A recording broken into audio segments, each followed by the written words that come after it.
Assalamualaikum warahmatullahi wabarakatuh. Halo semuanya. Perkenalkan, nama saya Hamdika Kurniawan Nasution. Di sini saya akan menjelaskan tentang dampak faktor lingkungan terhadap industri perbankan daerah. Studi kasusnya adalah PT Bank Sumut. Yuk kita lihat.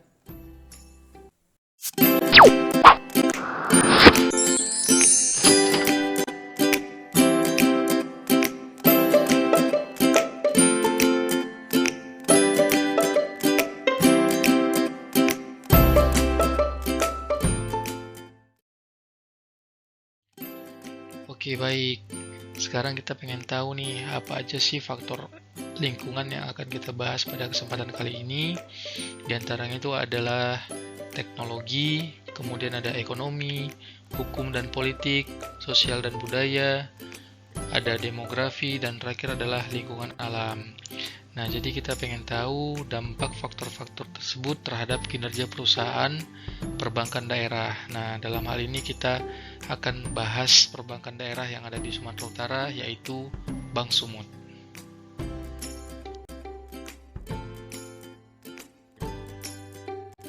Baik, yang pertama kita bahas adalah faktor lingkungan teknologi. Nah, dari data yang ada, kita dapat melihat bahwa jumlah pengguna internet terus meningkat, khususnya di Indonesia. Perkembangan teknologi yang terus meningkat memberikan peluang bagi industri perbankan untuk masuk ke dalam pasar perbankan digital. Berdasarkan hasil survei yang dilakukan oleh PricewaterhouseCoopers tentang digital banking in Indonesia pada tahun 2018, menemukan bahwa sebesar 66% perusahaan menerapkan strategi digitalnya sebagai bagian dari strategi perusahaan. Selanjutnya, hasil survei tersebut menyatakan bahwa perbankan daerah memiliki fokus penuh terhadap penerapan strategi digital. Dari data yang dapat kita lihat, seluruh bank daerah yang ada ke depannya akan fokus pada strategi digital dibandingkan bank-bank lain.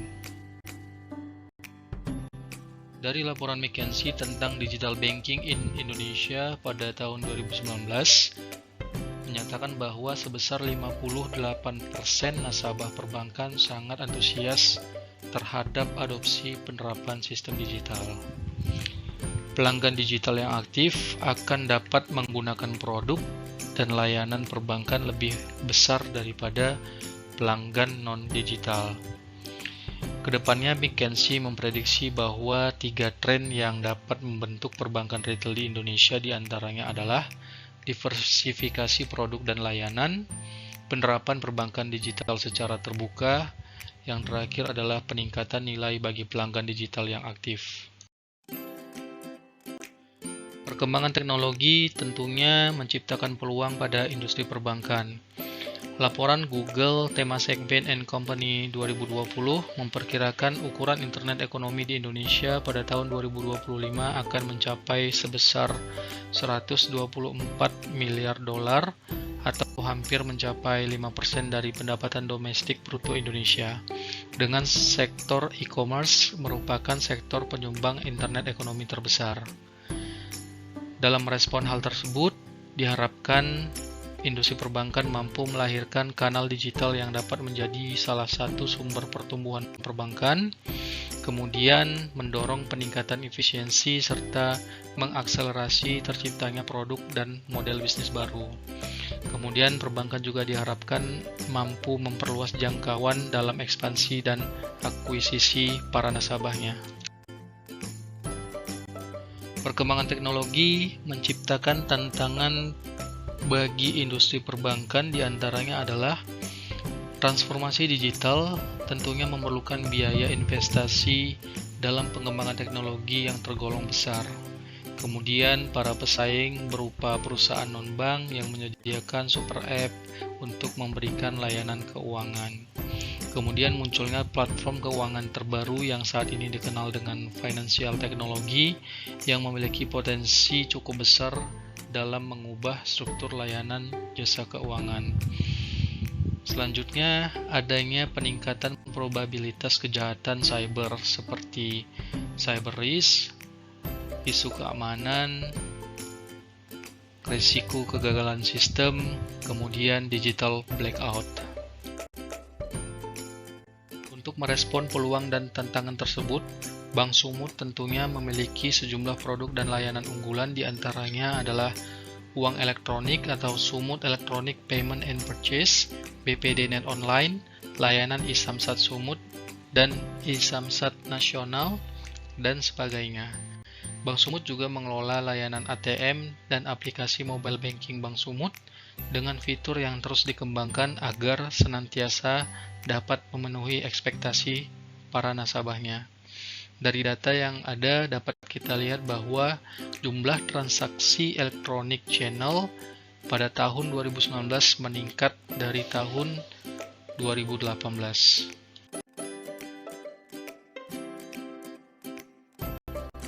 Selanjutnya kita akan membahas faktor ekonomi. Berdasarkan data Badan Pusat Statistik pada tahun 2020, guncangan ekonomi yang terjadi di seluruh dunia disebabkan oleh pandemi COVID-19. Pandemi tersebut mulai masuk ke Indonesia pada awal Maret tahun 2020. Ekonomi Indonesia tahun 2020 mengalami kontraksi pertumbuhan sebesar 2,07% secara kumulatif dibandingkan tahun 2019. Pada tahun 2020 juga hampir seluruh sektor industri mengalami kontraksi. Bahkan banyak sektor industri yang mengalami pertumbuhan negatif. Untuk sektor jasa keuangan mengalami kontraksi pertumbuhan sebesar 3,25% pada tahun 2020, yang sebelumnya pada tahun 2019 mencapai 6,61%. Akibat guncangan ekonomi yang terjadi, banyak kinerja pada industri perbankan yang terpengaruh. Di antaranya adalah pertumbuhan kredit sebesar negatif 2,41% year on year, namun dana pihak ketiga mengalami pertumbuhan sebesar 11,11%. Hal itu mengindikasikan bahwa ketidakpastian ekonomi yang terjadi mengakibatkan anjloknya daya beli masyarakat dan lebih berkeinginan untuk menyimpan dananya. Selain itu, perbankan cenderung selektif dalam penyaluran kreditnya. Kemudian adanya peningkatan non-performing loan yang terjadi pada tahun 2020 menjadi sebesar 3,06%. Hal itu mengindikasikan bahwa banyak para pengusaha yang mengalami gangguan arus kas di saat ekonomi yang sedang krisis, sehingga menyulitkan mereka untuk membayar kewajiban kreditnya. Lalu, suku bunga rata-rata dana pihak ketiga Bank Umum tahun 2020 serentak mengalami penurunan. Deposito turun menjadi 5,8%, giro turun menjadi 1,91%, dan tabungan turun 0,86%. Untuk suku bunga rata-rata kredit Bank Umum juga serentak mengalami penurunan. Untuk kredit konsumsi menjadi sebesar 10,97%, untuk kredit modal kerja sebesar 9,21%, dan untuk kredit investasi sebesar 8,88%. Adanya pembatasan sosial berskala besar pada awal tahun 2020 mengakibatkan ekonomi Indonesia cukup terganggu. Untuk itu, pemerintah dan regulator mengambil langkah strategis dalam menjaga kondisi perekonomian Indonesia dengan program-program diantaranya pemulihan ekonomi nasional, kemudian ada penurunan BI 7 days repo rate sebanyak 5 kali, dan program restrukturisasi kredit bagi perbankan. Meskipun perekonomian secara nasional mengalami perlambatan, kinerja Bank Sumut cenderung mengalami peningkatan. Berdasarkan laporan keuangan Bank Sumut tahun 2020, capaian total aset, penghimpunan dana pihak ketiga, dan penyaluran kredit pembiayaan mengalami peningkatan secara year on year. Namun, untuk laba bersih memang mengalami sedikit penurunan dari tahun sebelumnya. Di Provinsi Sumatera Utara, pangsa pasar yang dimiliki Bank Sumut baik dari dana pihak ketiga dan kredit pembiayaan juga ikut mengalami peningkatan.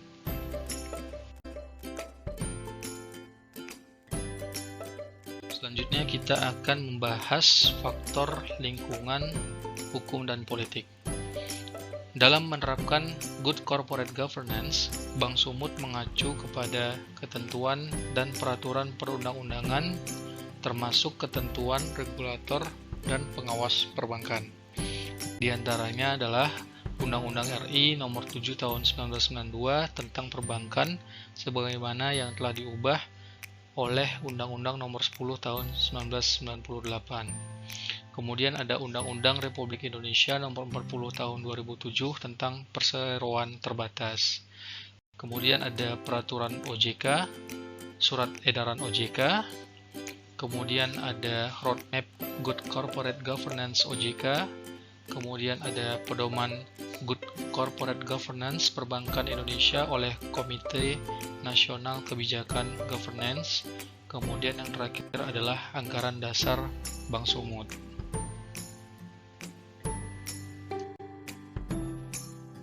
Isu yang sedang hangat dibicarakan pada industri perbankan adalah pemenuhan permodalan, di mana OJK memastikan proses konsolidasi di sektor perbankan akan semakin marak. Menyusul telah dikeluarkannya aturan pemenuhan modal inti minimum bank, yakni Peraturan OJK Nomor 12 Tahun 2020 tentang konsolidasi bank umum yang mengatur modal inti sedikitnya sebesar 3 triliun pada tahun 2022. Hal tersebut akan berdampak pada tereliminasinya Bank Umum Kegiatan Usaha 1 dan Bank Umum Kegiatan Usaha 2. Berdasarkan Pasal 8 Ayat 5 ketentuan OJK tersebut, bank milik pemerintah daerah wajib memenuhi modal inti minimum sebesar 3 triliun. Sejak tahun 2018, Bank Sumut telah mencapai modal inti sebesar 3 triliun. Kemudian ke depannya, untuk lebih memperkuat permodalan Bank Sumut, akan melaksanakan initial public offering atau IPO yang telah masuk dalam rencana bisnis bank tahun 2020.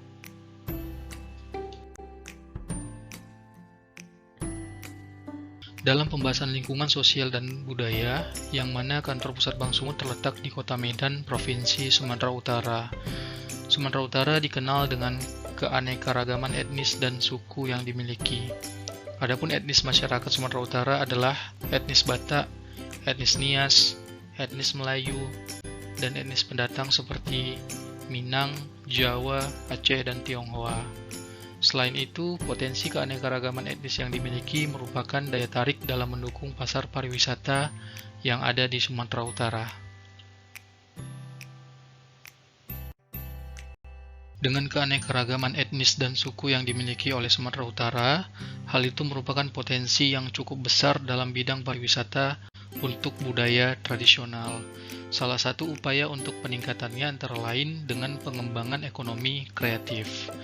Potensi tersebut bersumber dari seni, budaya, tradisi, serta kearifan lokal masyarakat yang ada di Sumatera Utara.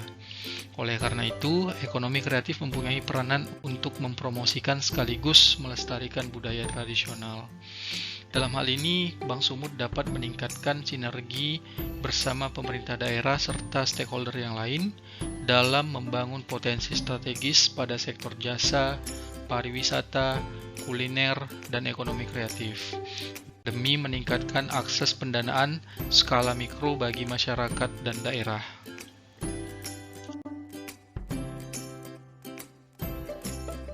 Untuk pembahasan lingkungan demografi, dari data sensus BPS tahun 2020, jumlah penduduk Indonesia sebanyak 270,2 juta jiwa dengan mayoritas gabungan antara milenial dan Gen Z.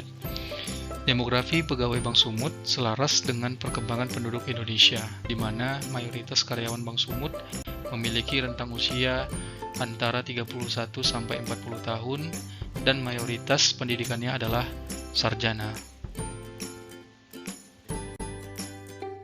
Guna meningkatkan perekonomian, kesejahteraan, serta mendayagunakan potensi dan kemampuan yang dimiliki oleh masyarakat lokal, Bank Sumut memberikan kesempatan kepada masyarakat Sumatera Utara untuk bergabung dengan perusahaan. Adapun selama tahun 2019, sebanyak 28 orang tenaga kerja lokal yang berasal dari Kabupaten Nias Padang Lawas, dan Mandailing Natal. Kedepannya, dalam proses rekrutmen pegawai, Bank Sumut akan lebih memprioritaskan putra daerah yang berasal dari Provinsi Sumatera Utara yang memiliki keunggulan kompetensi dan bakat yang tinggi.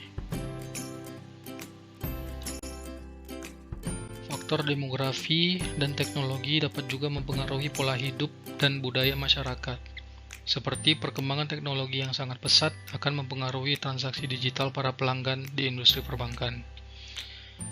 Dari data yang ada, 80% generasi milenial dan generasi Z yang mendominasi sangat melek dan terbuka dalam hal teknologi.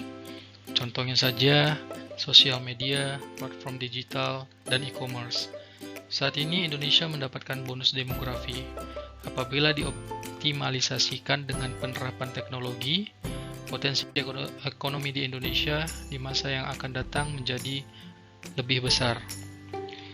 Bank Sumut memiliki beberapa strategi dalam merespon perubahan tersebut dengan digitalisasi perbankan.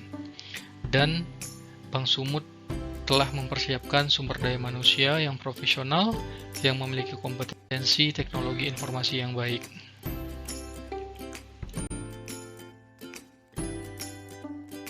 Lingkungan alam akan sangat mempengaruhi bisnis perusahaan. Kontekstualnya, pada 11 Maret 2020, Organisasi Kesehatan Dunia mengumumkan bahwa penyebaran COVID-19 sebagai pandemi global dan sangat meluluhlantahkan perekonomian seluruh negara tanpa terkecuali di Indonesia. Selain dampaknya terhadap kesehatan, dengan cepat pandemi COVID-19 mampu mengubah aktivitas bisnis dan masyarakat secara komprehensif. Berdasarkan laporan PwC Indonesia tentang dampak pandemi COVID-19 tahun 2020, menyatakan bahwa terdapat beberapa isu yang akan dihadapi industri perbankan dalam menghadapi pandemi COVID-19. Di antaranya adalah isu bisnis, kemudian isu akuntansi dan keuangan, dan yang terakhir adalah isu teknologi dan operasional. Tidak hanya berdampak negatif, lingkungan alam sering membawa dampak positif terhadap perkembangan suatu bisnis perusahaan, contohnya saja sektor pariwisata. Daya tarik wisata sebaiknya dibangun secara sinergis dengan memperhatikan fasilitas wisata, fasilitas umum, berupa sarana dan prasarana. Indonesia memiliki sejumlah potensi pada sektor pariwisata. Potensi tersebut diharapkan menjadi kekuatan dalam pembangunan pariwisata dan ekonomi kreatif ke depannya. Nah, untuk Sumatera Utara sendiri, Sumatera Utara memiliki Danau Toba sebagai destinasi wisata yang terkenal dan masuk dalam pembangunan pariwisata nasional. Hal tersebut merupakan peluang bagi Bank Sumut untuk dapat berperan dalam peningkatan ekonomi daerah melalui pariwisata.